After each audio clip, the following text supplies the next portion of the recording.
Ito nga pala si Pika noon.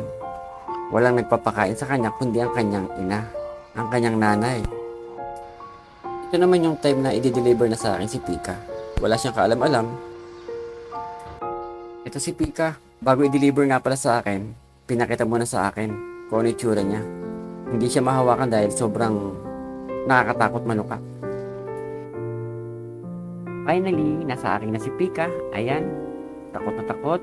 At hindi ko magawang mahawakan dahil alam ko, manunuka ito. So yung mga kamaster, ito yung update natin kay Pikachu. So itong si Pikachu mga kamaster, medyo ilang pa siya eh. Ilag pa siya sa tao mga kamaster dahil nga si Pikachu nakasanayan niyang, ang nakasalamuhan niya magulang niya.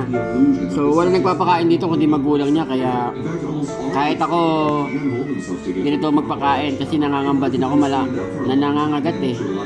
So yun, ganito ang kalagayan namin ni Pika pag pinapakain ko siya. Ayan. Kasi dahil nga hindi ko siya mahawakan, masakit mangagat. So ganito ginagawa ko.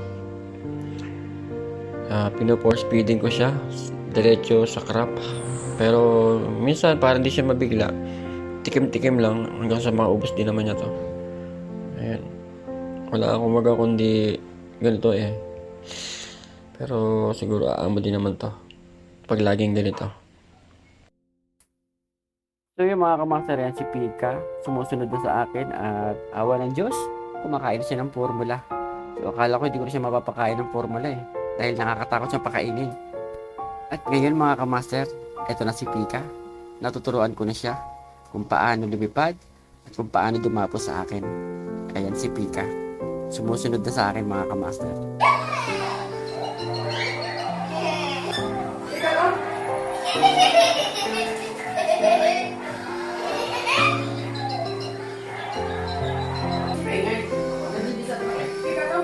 Tama, nakapwesto na siya.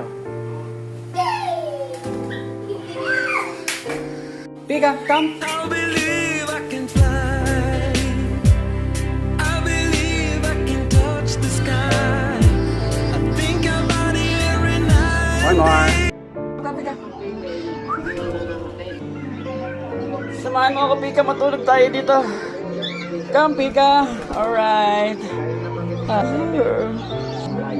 Samahan mo ako, Pika. Diyan ka lang? Ha?